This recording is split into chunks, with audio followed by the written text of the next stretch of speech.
You're listening to the Cricket Podcast.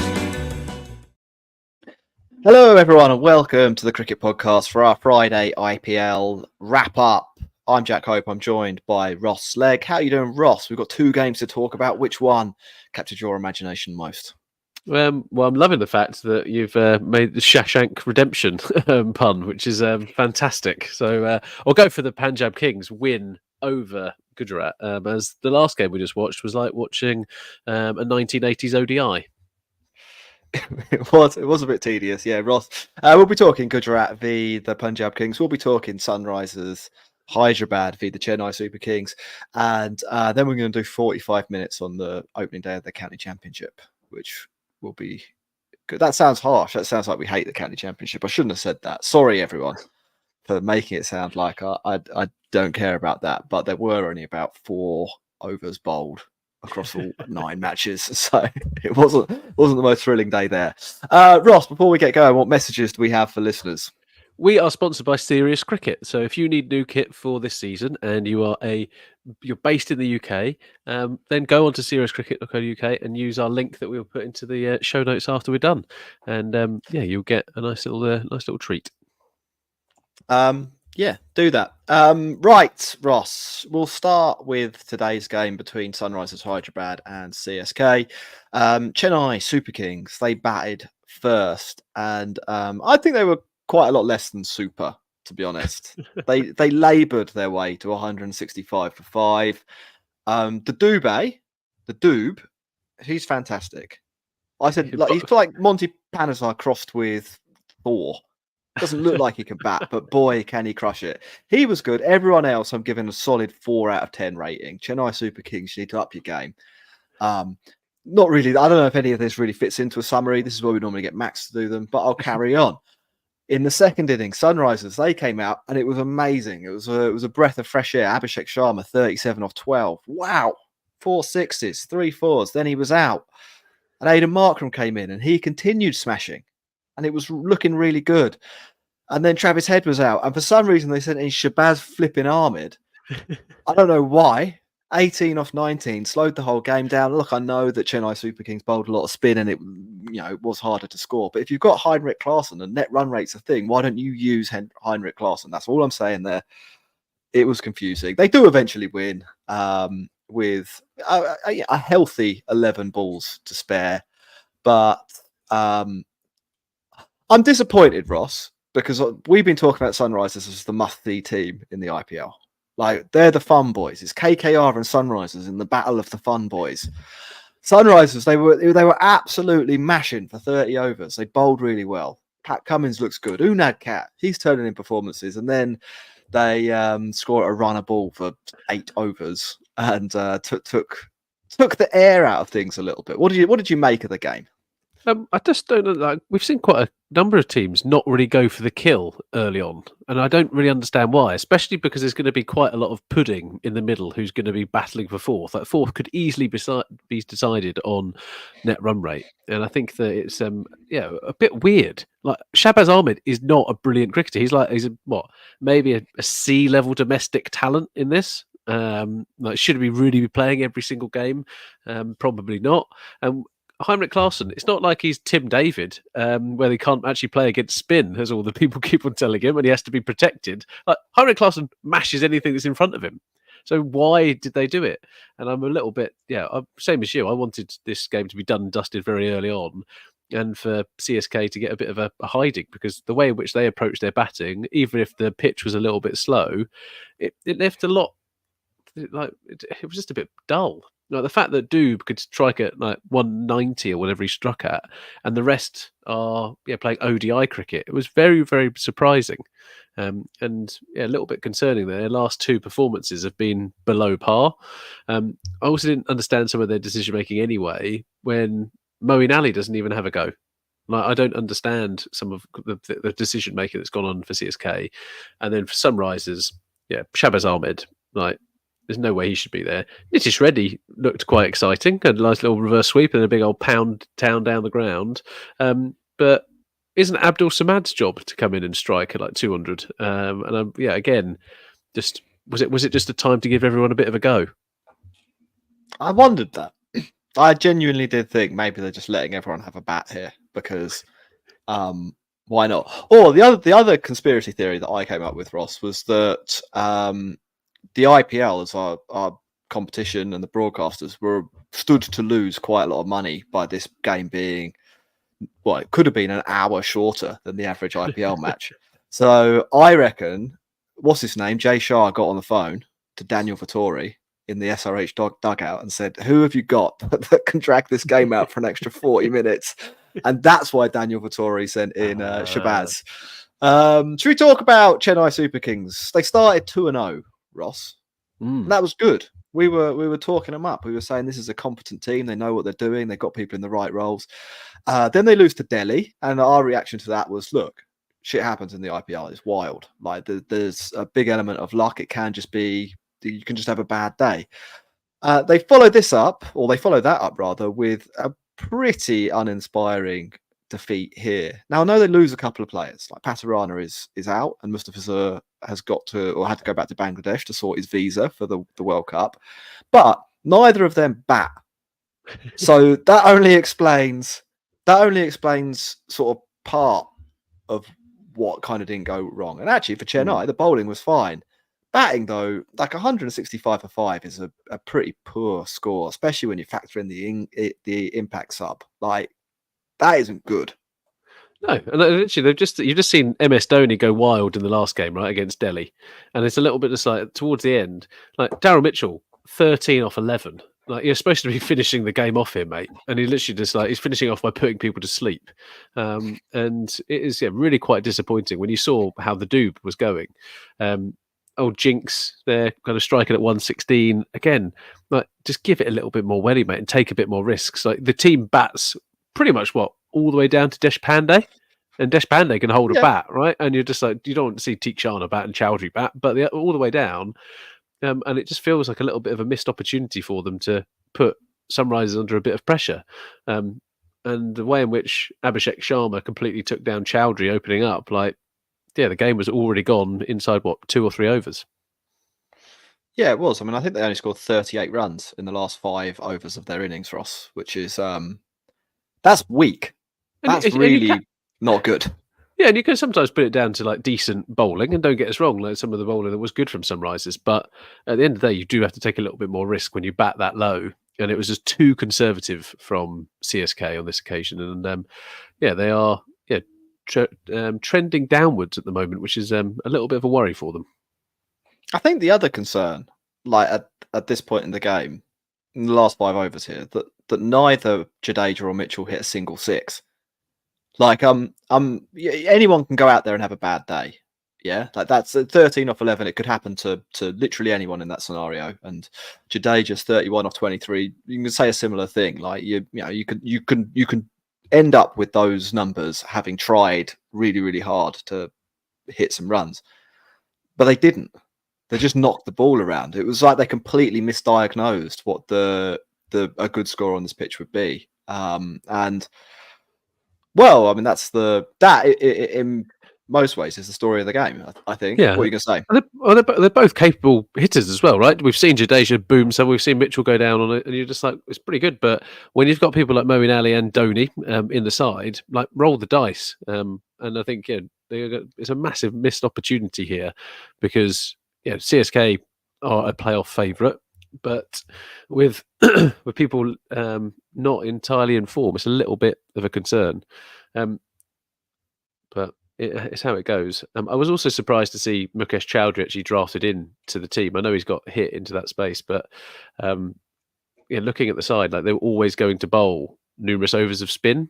So it was a little bit just why only end up bowling Deshpande for 2? We know he's a bit of a disaster sometimes, but there's a bit just be really clear with what you want. And we've always complimented CSK on having really good role definition. Today and in the last game, it was a little bit like there was confusion in the ranks. Yeah, I think some credit has to go to Sunrisers too.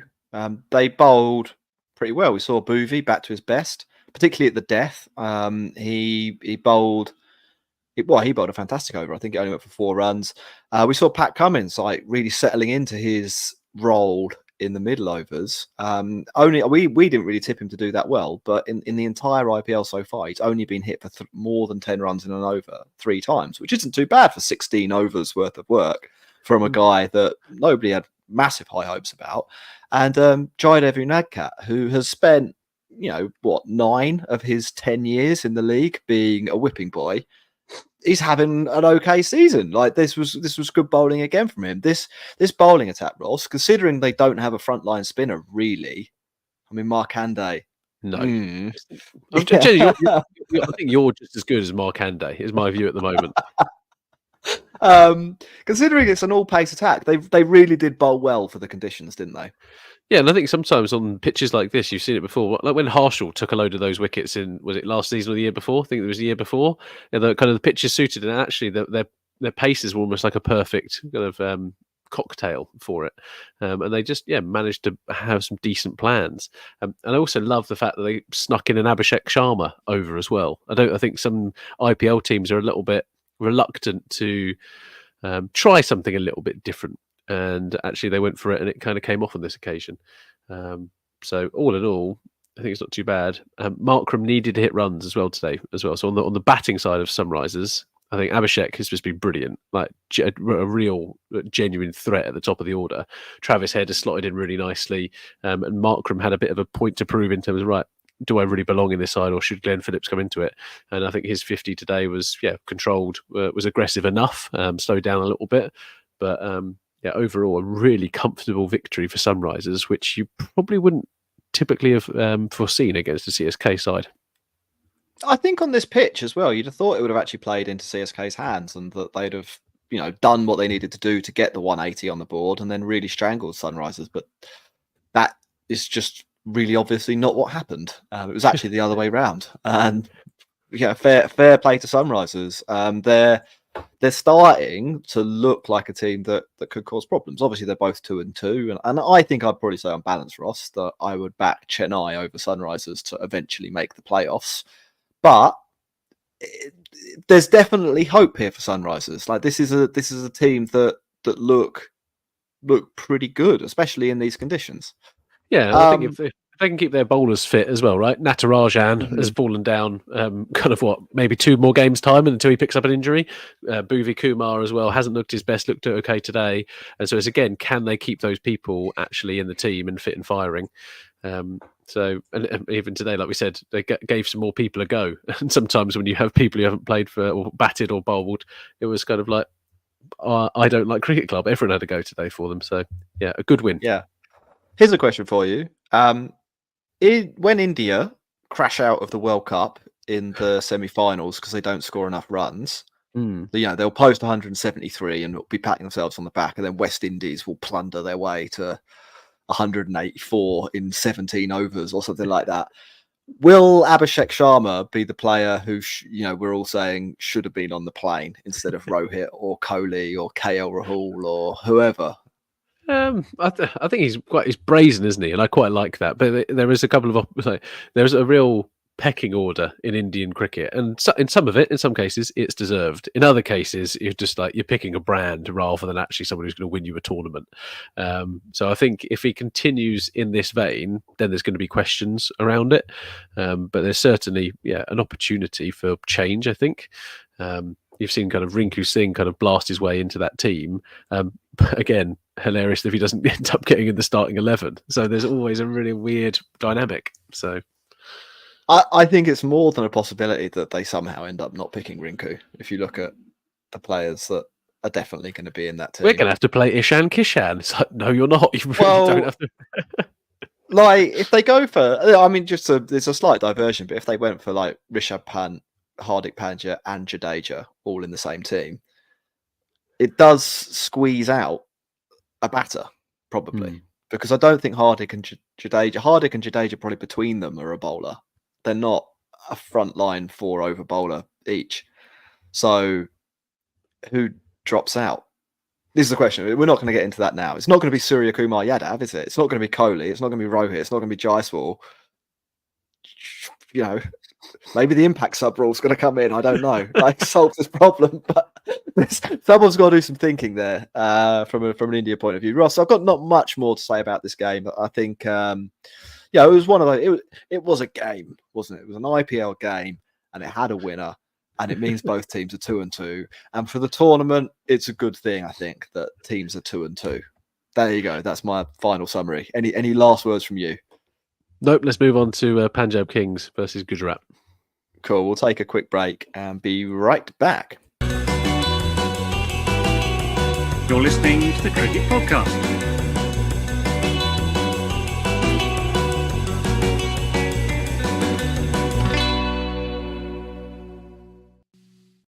Right, Ross, we're back, and I've got a message for you. This Oh, yeah. episode is brought to you by Manscaped. Did you know, Ross, one man every hour, every day is diagnosed with testicular cancer? In fact, testicular cancer is the most common form of cancer among men aged 15 to 35.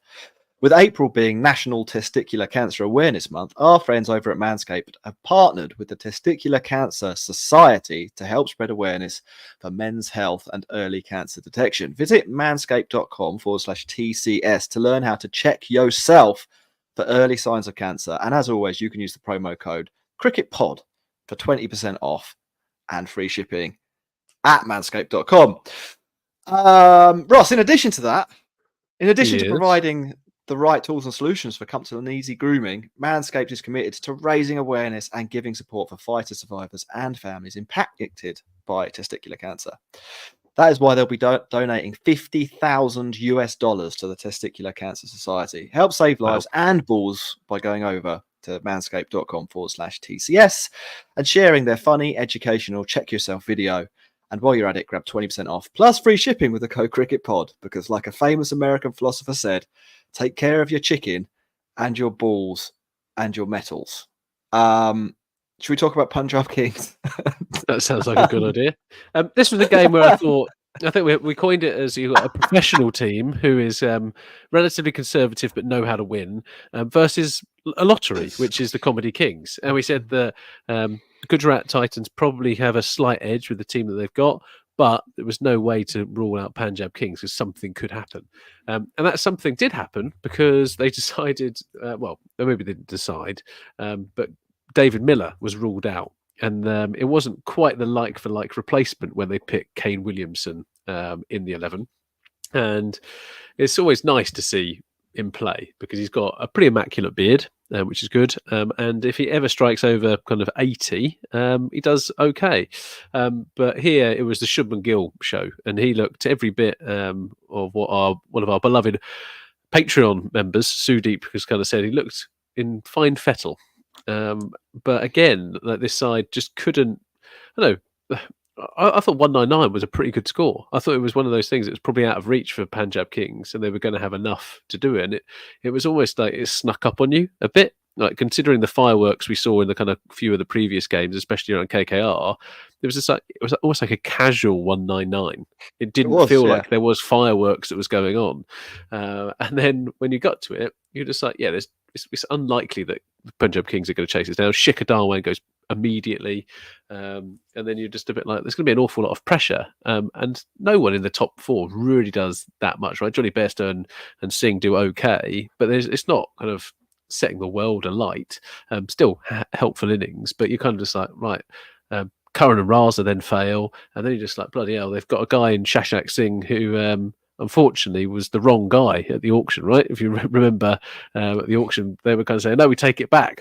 They are lucky they didn't get to do that because he had an innings of a lifetime here, 61 of 29 balls, and propelled them up towards victory with a nice little bit of support with from Sharma at the end. So it was a massive win for Punjab Kings' playoff hopes. Like to beat a team like Gujarat is a significant one. So fair play, the Kings of Comedy. I mean, it was a pretty fun game, this one. Like you say, the Titans, it never really looked like they got out of third gear. Shubman Gill just did what Shubman Gill does, which is basically look like the world's greatest cricketer when he's in this sort of form. Like he looks imperious. 89 of 48, and it was like he barely broke sweat. He was just sort of like, occasionally if you play village cricket, somebody who like played a bit of county twos will come along one day and blast the ball around, score 120, and it'll be completely chanceless, and they'll have done nothing, even remotely weird in the whole innings. It would have just been good cricket. That was like Shubman Gill, except he's doing it in the IPL against like an organised professional squad. Then, like you say, they do have this weird thing. I mean, like Vijay Shankar, why is he getting 10 balls at that point? With Rahul Bhatia still to bat? Some of their decision making in this game really, really poor. But 199 on that pitch with the bowlers they have. You see, you've got Mohit and you've got Rashid Khan, and then you've got Noor Ahmed. They're three bowlers that really, really suited this surface, I thought. You're thinking like 200 to win. Punjab are a lockout. Like they're not capable of organising a chase like that. Something crazy is going to happen. And not even something crazy. Something like predictable is going to happen. Like Punjab are going to do dumb shit and they're going to lose. And that is exactly the game plan, except that for some reason they picked Shashank Singh, like he wasn't in for 2 games. Maybe they wanted to reorganise because Livingston was out. Like you say, we're not even 100% sure they meant to buy him at the auction. They say that they did. But Punjab do a lot of crazy things and like later have to try and justify it. So we literally don't know whether they meant to buy this guy. He comes in and gets 61 of 29 and it's like, where's he been? Like, what were you doing playing Shah Rukh Khan for 14 matches last year when this guy was in the locker? Like, what? Who's running this team? This is what I find, very, very strange. But they are so fun to follow. Dan highlighted that they were going to potentially struggle against spin, and they almost like played out them to a certain extent. Like, but they managed to get a few boundaries off of Rashid Khan, Noor Ahmed there. But again, why have Gujarat Titans not picked Sai Kishore in this lineup? They know that the opposition struggle against some of that stuff, and yet they're holding on to Amazai as kind of Hardik Pandya or Mohammad Shami type replacement. He's just not up to scratch, I don't think, in terms of what they're really looking for. And especially if they're not going to bat him, like you can pick a better bowler would be my gut feel on it. And then just keep on giving like Darshan Nalkande an over or 2. Again, just doesn't make complete sense to me. You've got Umesh Yadav there. He took a couple of wickets early on in the season as a death over. Might go for a few runs, but actually he's a wicket taker. And I'm not just saying that because he's in my fantasy team. Some of the decision making is just a little bit off here. But ultimately, Punjab Kings come out and they're doing all right. They are doing all right. Yeah, they got 2 wins from 4. They're definitely in the race. I mean, if we have a quick look at the table now, KKR and Rajasthan, they're obviously at the top. And then there are a bunch of teams, 4, 5, on 2 wins, 2 losses. CSK, Lucknow, Sunrisers, Punjab, and Gujarat in order and net run rate. Like that's Punjab, that's decent. They'd have probably taken it at this point. They are a team. Definitely. They are a team that are going to need a little bit of luck or something to go their way, or another one, or a couple of the teams to have an injury crisis or something like that if they're going to make the playoffs. But they're giving themselves a hope, and that's what you need to do. They were at one point, Ross, something like a 3% chance to win this game as well, like which is pretty mad. Like they went to Kanda Raza, who, like you say, didn't do that much, and Shashank Singh first got together. They were dribbling towards a pretty horrendous defeat. So yeah, it's a top win. It was inspiring. We joke about them being the kings of comedy. They got to be the kings for a day. They actually lived up to their name. Can't take the mick out of them here. Top stuff. Yeah, agreed. And they've got a bit of a habit of chasing down big totals. I think they're the team that's chased down kind of 200 the most in IPL history. So it's a volatile team to follow.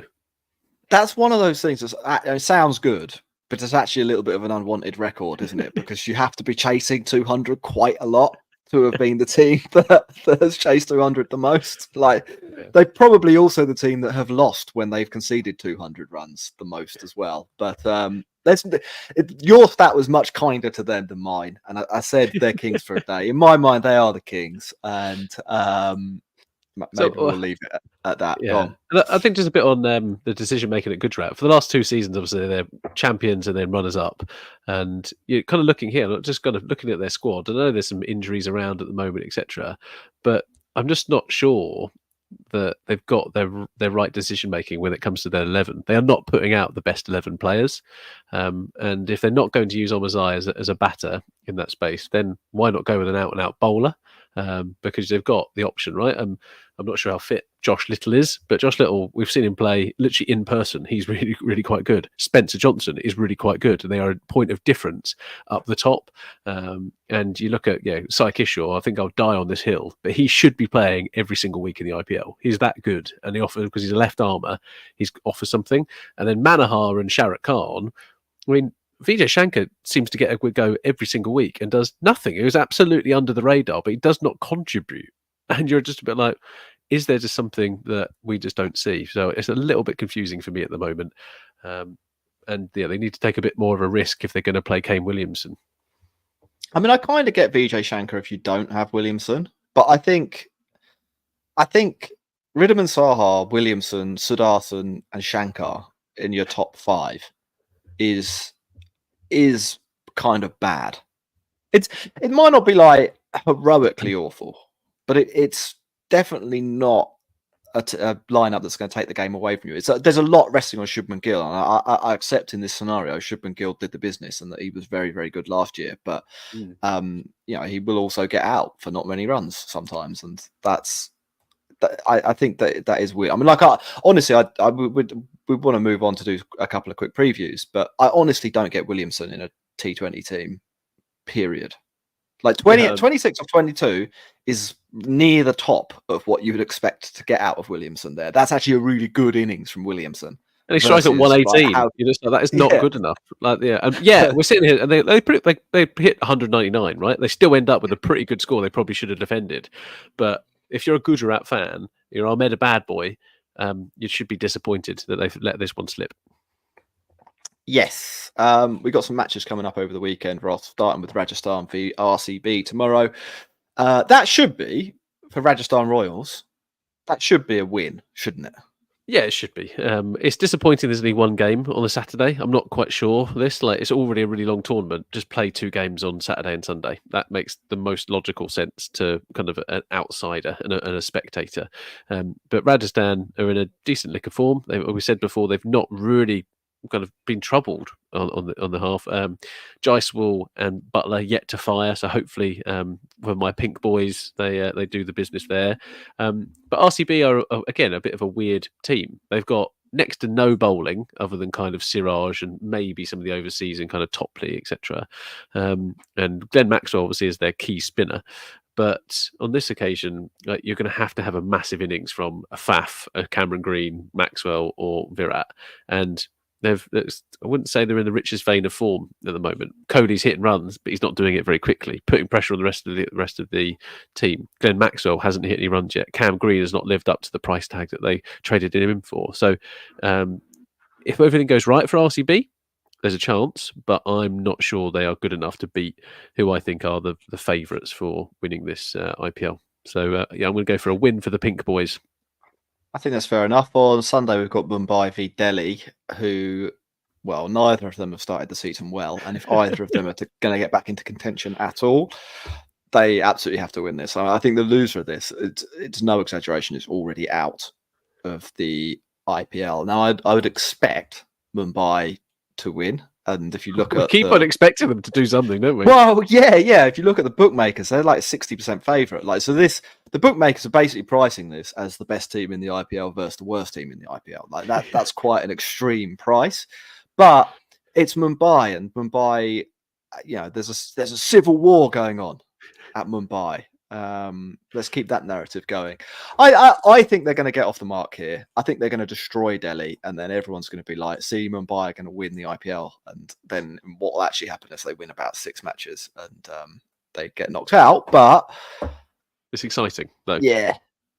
Look, I want Mumbai to start winning because it is more fun when they do, even if we don't like them that much. Yeah, and it's also just pick your best 11. I just don't understand what is happening here. They're saying that Sky is potentially back. Dr. Ganguly has kind of said, "Oh, what's going to happen?" But he's back with the squad. If he's back with the squad, he surely plays. Right, would be my view. Maybe he doesn't bat at 4. Maybe they bat him at 5 or whatever, and just go right. Come on, let's do something. But they have not picked their best 11. They have played not their best cricket. And they really need to think around what they want to do. At the moment, they're playing a bunch of kids with some superstars and hoping it all works out. And there's going to be a really nice story around their branding. And just like, lads, just put your best 11 out and win a game of cricket. It's not that difficult.